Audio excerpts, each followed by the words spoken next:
Hello friends, আশা করি সকলেই ভালো রয়েছেন। যে সমস্ত বন্ধুরা পশ্চিমবঙ্গ রাজ্যে প্রাইমারিতে টেট কোয়ালিফাই করে রয়েছেন এবং এখনও পর্যন্ত চাকরিটি পাননি এবং পরবর্তী ইন্টারভিউ প্রসেসের জন্য ওয়েট করছেন, আপনাদের জন্য কিছু গুরুত্বপূর্ণ তথ্য এই ভিডিওর মাধ্যমেই আপনাদের সঙ্গে শেয়ার করব। বন্ধুরা, প্রথমেই বলে রাখা ভালো, আজকের এই ভিডিওটিতে কিন্তু কোনো প্রাইমারি টেট নিয়ে বা প্রাইমারি ইন্টারভিউ প্রসেস নিয়ে স্পেসিফিক বিষয় আলোচনা করা হবে না।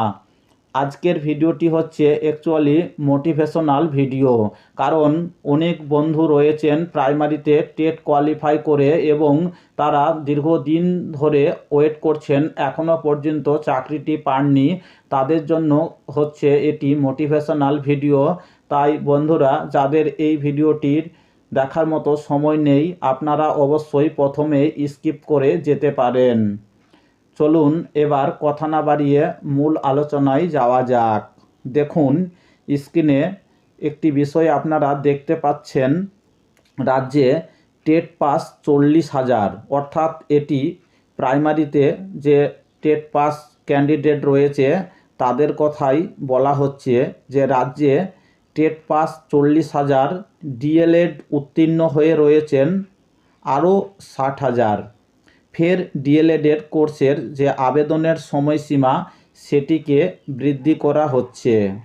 বন্ধুরা দেখুন, এই যে স্ক্রিনে আপনারা যে আপডেটটি দেখতে পাচ্ছেন, এটি গতকাল 2 তারিখের আপডেট এবং এখানে যে গুরুত্বপূর্ণ বিষয়টি লুকিয়ে রয়েছে, রাজ্যে কিন্তু অলরেডি টেট পাস 40,000-এর মতো ক্যান্ডিডেট রয়েছে এবং পরবর্তী সময়ে পর্ষদ যে ইন্টারভিউ প্রসেসটা স্টার্টিং করবে সেখানে কিন্তু এই 40,000 ক্যান্ডিডেট অবশ্যই অ্যাটেন্ড করবে। তো বন্ধুরা, আপনাদেরকে আরও কিছু গুরুত্বপূর্ণ বিষয় আগে জানিয়ে রাখি, তারপরে কিছু মোটিভেশনাল কথা আপনাদের জন্য অবশ্যই এই ভিডিওর সঙ্গেই শেয়ার করব। তো চলুন, এই যে আপডেটটি কি বলা হয়েছে আরেকটু আমরা দেখে নেওয়ার চেষ্টা করি। দেখুন, এখানে যেটি বলা হচ্ছে যে ফের ডিএলএড কোর্সে ভর্তি হওয়ার আবেদনের সময়সীমা বাড়ল। প্রাথমিক শিক্ষক হতে চাওয়া প্রার্থীরা ডিএলএড কোর্সে ভর্তির হওয়ার জন্য আবেদন করতে পারেন। আগামী 13 জুলাই পর্যন্ত আবেদনের সময়সীমা বাড়ানো হয়েছে। এই নিয়ে 1.5 মাসে 2 বার এই কোর্সে ভর্তি হওয়ার মেয়াদ বাড়াতে বাধ্য হলো প্রাথমিক শিক্ষা পর্ষদ। বন্ধুরা দেখুন, একটি কথা বলা হয়েছে যে বাড়াতে বাধ্য হলো প্রাথমিক শিক্ষা পর্ষদ। তারপরে দেখুন, কেন এই সময়সীমা বৃদ্ধি করা হলো। এর যে উত্তর সেটি হচ্ছে যে জানা যাচ্ছে আবেদনের ক্ষেত্রে তেমন আশাব্যঞ্জক সাড়া না মেলায় এই পথে হাঁটতে হচ্ছে পর্ষদকে। 16ই মে বিজ্ঞপ্তি দিয়ে আবেদন গ্রহণ শুরু করেছিল পর্ষদ। আসলে রাজ্যে অন্তত 40,000 ছাত্রছাত্রী প্রাথমিক টেট উত্তীর্ণ হয়ে বসে রয়েছেন। ইতিমধ্যেই ডিএলএড উত্তীর্ণ হয়ে রয়েছেন আরও 60,000-এর মতো চাকরি প্রার্থী। নতুন করে ডিএলএড উত্তীর্ণদের এই লক্ষাধিক ছাত্রছাত্রীদের সঙ্গে প্রতিযোগিতায় নেমে চাকরি পেতে হবে। এই সব কারণেই একটা অনীহা তৈরি হয়েছে। প্রসঙ্গত উল্লেখ্য, এই রাজ্যে সব মিলিয়ে ডিএলএড আসন প্রায় 40,000, প্রতিষ্ঠান রয়েছে 657টি। এরই মধ্যে সরকারি ডায়েট এবং পিটিটিআই রয়েছে 60টি, বাকিগুলি বেসরকারি ডিএলএড কলেজ। সরকারি কলেজে অবশ্য ভর্তি হওয়ার যথেষ্ট চাহিদা আছে। তো বন্ধুরা দেখুন, এই আপডেটটি থেকে কিছু গুরুত্বপূর্ণ তথ্য উঠে আসছে। সেই গুরুত্বপূর্ণ তথ্যগুলির মধ্যে রয়েছে, যেমন পশ্চিমবঙ্গ রাজ্যে প্রাইমারিতে টেট কোয়ালিফাই করা এমন চাকরি প্রার্থীর সংখ্যা রয়েছে 40,000। Remember it. 40,000 চাকরি প্রার্থীর সংখ্যা রয়েছে প্রাইমারিতে টেট কোয়ালিফাই করেছে এমন। এবং পরবর্তী ইন্টারভিউ প্রসেসটি যখনই পর্ষদ স্টার্টিং করবে সেখানে কিন্তু এই 40,000 ক্যান্ডিডেট অবশ্যই অংশগ্রহণ করবে। এবং আরেকটি গুরুত্বপূর্ণ কথা হচ্ছে যে দেখুন এখানে যে পরবর্তী আপডেটটি উঠে আসছে সেটি হচ্ছে যে পশ্চিমবঙ্গে যে 657টি শিক্ষা প্রতিষ্ঠান রয়েছে ডিএলএড কোর্সে ট্রেনিং করার জন্য, সেখানে কিন্তু যে টোটাল ক্যান্ডিডেট তা কিন্তু পূর্বের তুলনায় অনেক কমে গেছে।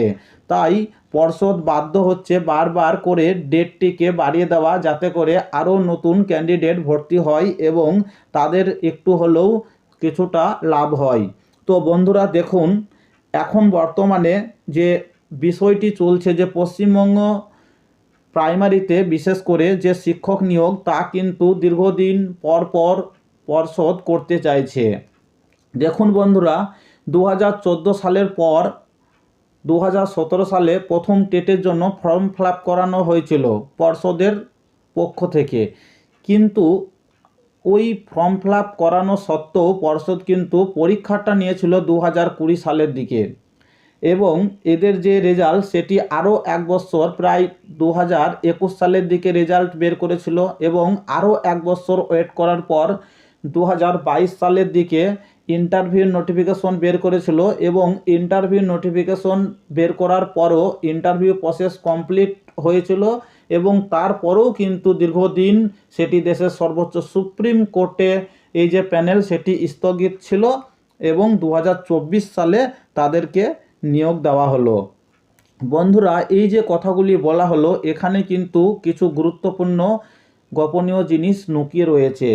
দেখুন 2022 সালে যে সমস্ত বন্ধুরা প্রাইমারিতে টেট কোয়ালিফাই করেছেন, আপনারা যদি ভেবে থাকেন যে পর্ষদ 2024 সালে ইন্টারভিউ নোটিফিকেশন যদি বের না করে তাহলে হয়তো 2025 সালে করবে এবং 2026 সালে নিয়োগ দেবে। বন্ধুরা এরকম কমেন্ট আপনারা পূর্বের ভিডিওতে অনেকজন করেছেন যে দাদা 2026-এর আগে পর্ষদ কিন্তু নিয়োগ করবে না। তো বন্ধুরা আপনাদেরকে জানিয়ে রাখি, দেখুন 2017 থেকে 2024 সাল পর্যন্ত আপনারা যদি ইয়ারগুলি একটু ক্যালকুলেশন করেন তাহলে দেখবেন সেখানে এর যে আনসার সেটি হচ্ছে প্রায় 7 বছর। তো 2017-র যে ক্যান্ডিডেটরা ছিল তারা কিন্তু 7 বছর ওয়েটিং করেছে এবং তারপরে প্রাইমারিতে তারা জব করছে এবং তাদের যে ভবিষ্যৎ ড্রিম সেটি কিন্তু অবশ্যই সফল করেছে। বন্ধুরা 2022 সালে কিংবা 2023 সালে যারা টেট কোয়ালিফাই করেছেন তাদের মধ্যে অনেকেই অধৈর্য হয়ে পড়ছেন এবং পূর্বের ভিডিওতে অনেক বন্ধু কমেন্ট করছেন যে দাদা আর 2024 সালে ইন্টারভিউ নোটিফিকেশন পর্ষদ দেবে না। তো আপনাদেরকে জানিয়ে রাখি, দেখুন আগে কিন্তু প্রাইমারিতে টেট পরীক্ষা এটি কিন্তু অনেক দিন পর নেওয়া হতো, অর্থাৎ বেশ কয়েকটি বছর পর প্রাইমারিতে টেট পরীক্ষা নেওয়া হতো এবং নিয়োগটা কিন্তু ঘন ঘন দেওয়া হতো। দেখুন 2014 নিয়োগ কিন্তু অ্যাকচুয়ালি 3 বার করা হয়েছিল এবং 2017 নিয়োগ হয়েছে একবার।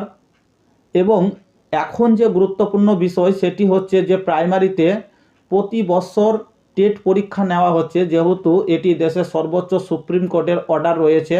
মাননীয় পর্ষদের সভাপতি গৌতম পাল মহাশয় উনি বারবার জানান যে দেশের সর্বোচ্চ সুপ্রিম কোর্টের অর্ডার রয়েছে, তাই আমাদেরকে প্রতি বছর এনসিটিই এর যে গাইডলাইন রয়েছে সেটি মেনে প্রতি বছর প্রাইমারিতে একবার করে টেট পরীক্ষা নিতে হবে। কিন্তু বন্ধুরা দেখুন যে প্রতি বছর নিয়োগ করবেন উনি এই কথাটি একবারও বলছেন না। উনি প্রথমে বলেছিলেন যে আমরা প্রতি বছর টেট পরীক্ষা নেব এবং বছরে যদি প্রয়োজন হয় 6 মাস অন্তর একটি বছরে 2 বার নিয়োগ করব। কিন্তু বন্ধুরা উনি যে কথাটি বললেন সেই কথাটির সত্যতা আদৌ থাকে না, আপনারা সেটি ভালোই বুঝতে পারছেন। তো আপনাদেরকে বলে রাখি, যারা 2022 কিংবা 2023 সালে টেট কোয়ালিফাই করেছেন আপনাদেরকেও এখন অভূত পরিমাণে ধৈর্য ধরে থাকতে হবে। আপনারা যদি 2017-এর মতো ধৈর্য ধরে থাকুন এবং বিশেষ করে যে সমস্ত বন্ধুরা ভাবছেন যে প্রাইমারিতে যখনই পর্ষদ ইন্টারভিউর নোটিফিকেশন বের করবে সেই দিন প্রিপারেশন নিতে শুরু করব, তাহলে বন্ধুরা আপনাদের যে ধারণা তা কিন্তু পুরোপুরি ঠিক নেই। এবং যে সমস্ত বন্ধুরা এখনও বিভিন্ন বর্তমানে কাজে যুক্ত রয়েছেন এবং মাঝে মাঝে এর যে প্রিপারেশন সেটি নিচ্ছেন, আপনারা সঠিক পথে আছেন।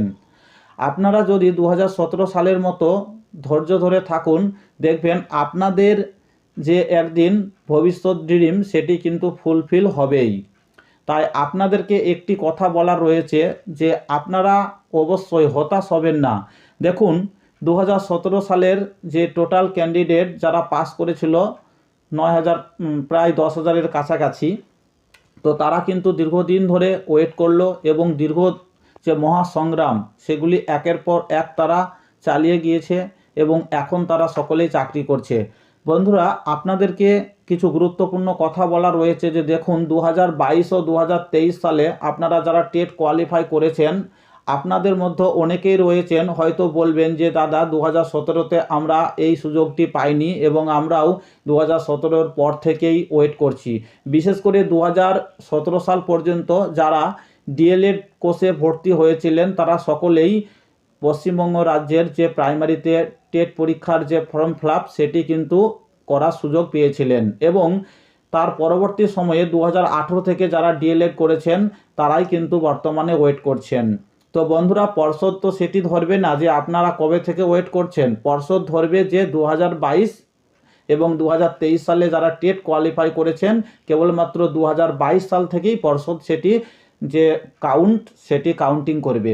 কীরকম 2022, 2023, 2024 কেবলমাত্র আপনাদের জন্য 3 বছর হলো। পর্ষদ কিন্তু ঠিকই ভাবছে যে 2017 সালের যে ক্যান্ডিডেট তারা যদি 7 বছর ধরে থাকতে পারে, তো 2022 সালের ক্যান্ডিডেটদের কেবলমাত্র 3 বছর হয়েছে। এবং বন্ধুরা আপনাদেরকে বলে রাখি এই বছরের শেষের দিকে আপনাদের ইন্টারভিউ নোটিফিকেশন আসার সম্ভাবনা রয়েছে এবং নতুন টেট পরীক্ষা একদম শিওরভাবে পর্ষদ নেবে, এটি নিশ্চিত। এবং আপনারা কেবলমাত্র 3 বছর ওয়েট করছেন। 2025 সালের প্রথম দিকে যদি আপনাদের ফর্ম ফিল আপ শুরু করে পর্ষদ এবং 2025 সালটা কিন্তু আপনাদের যে ইন্টারভিউর প্রসেস সেটি নিতেই পর্ষদের সময় কেটে যাবে এবং 2026 ছাড়া আপনারা কিন্তু নিয়োগ পাবেন না। তো দেখুন বন্ধুরা 2017 সালের যে ক্যান্ডিডেটরা ছিল তারা কিন্তু 7 বছর পর নিয়োগ পেয়েছে এবং আপনাদের যদি 2026 সালেও নিয়োগ করে তবুও কিন্তু আপনারা 2022 থেকে 2026 সাল অর্থাৎ আপনারা 4 বছরের মাথায় নিয়োগ পেয়ে যাবেন। তবুও কিন্তু 2017 থেকে অনেকটা সময় প্রায় 3 বছর আগেই আপনারা নিয়োগ পাবেন। তাহলে বন্ধুরা আপনাদেরকে ধৈর্য হারালে কিন্তু হবে না। আপনারা যদি ধৈর্য হারিয়ে দেন তাহলে কিন্তু আপনাদের যে ভবিষ্যতে প্রাইমারিতে টিচার হবেন এবং সেই যে একটা ফুলফিল ড্রিম সেটি কিন্তু নষ্ট হয়ে যাবে। আপনাদের এখন কি করা উচিত বন্ধুরা, দেখুন 2017 সালের মতো আপনাদেরও এখন বর্তমানে বিভিন্ন যে কাজ রয়েছে এই প্রাইমারিতে টিচার ছাড়াও সে কাজগুলি অবশ্যই আপনারা করবেন, কিন্তু আপনাদেরকে পড়াশোনার টাচে থাকতেই হবে। যে সমস্ত বন্ধুরা বিভিন্ন কাজে যুক্ত রয়েছেন বিশেষ করে টাইম পান না তাদেরকে বলবো ইউটিউব তো রয়েছে, কাছে মোবাইল রয়েছে, আপনারা অবশ্যই ইউটিউবের প্রশ্নগুলি ফলো করুন, তাহলেই আপনারা একটু হলেও টাচে থাকবেন। তারপরে পর্ষদ যখনই আপনাদের জন্য ইন্টারভিউ নোটিফিকেশন বের করবে তখন আপনারা জোর কদমে প্রস্তুতি নেবেন, তাহলেই দেখবেন আপনারা আপনাদের যে ভবিষ্যৎ ড্রিম সেটি ফুলফিল করতে পারবেন। বন্ধুরা আরেকটি গুরুত্বপূর্ণ বিষয়, যারা অনেক কিছু জানেন বা ভাবছেন যে আমার তো অনেক কিছু জানা রয়েছে, ইন্টারভিউ প্রসেস পর্ষদ শুরু করুক, আমি ইন্টারভিউতে প্রবেশ করলেই আমার চাকরি হয়ে যাবে। বন্ধুরা আপনাদেরকে বলে রাখি দেখুন এখানে যে 40,000 টোটাল যে ক্যান্ডিডেট দেখাচ্ছে এবং ভ্যাকান্সি পর্ষদ যদি আপনাদের জন্য ধরুন 20,000ও দিয়ে থাকে তবুও কিন্তু 20,000 ছেলে বাদ যাবে, এটি কিন্তু নিশ্চিত। তাই কারা কারা চাকরিটি আগে পাবে বা ভবিষ্যৎ যখন পর্ষদ ইন্টারভিউ প্রসেসটা শুরু করবে কারা চাকরিটা আগে পাবে, চাকরিটি তারাই আগে পাবে বন্ধুরা যারা এখন থেকে পড়াশোনার টাচে থাকবে। তাই অবশ্যই আপনারা নিজেদের যে ধৈর্য সেটিকে না হারিয়ে কন্টিনিউয়াসলি পড়াশোনা চালিয়ে যান। আপনারা একদিন নিশ্চিতভাবে আপনাদের যে ভবিষ্যৎ ড্রিম সেটি সফল করতে পারবেন। বন্ধুরা, এই মোটিভেশনাল যে ভিডিও, এই ধরনের ভিডিও আরও পেতে অবশ্যই চ্যানেলটির সঙ্গে যুক্ত হয়ে থাকবেন। ভিডিওটি ভালো লাগলে একটি লাইক করবেন এবং আপনার বন্ধুদের সঙ্গে শেয়ার করবেন। বন্ধুরা, আজকের ভিডিওটি এখানেই শেষ করছি। সকল বন্ধুকেই ধন্যবাদ জানিয়ে।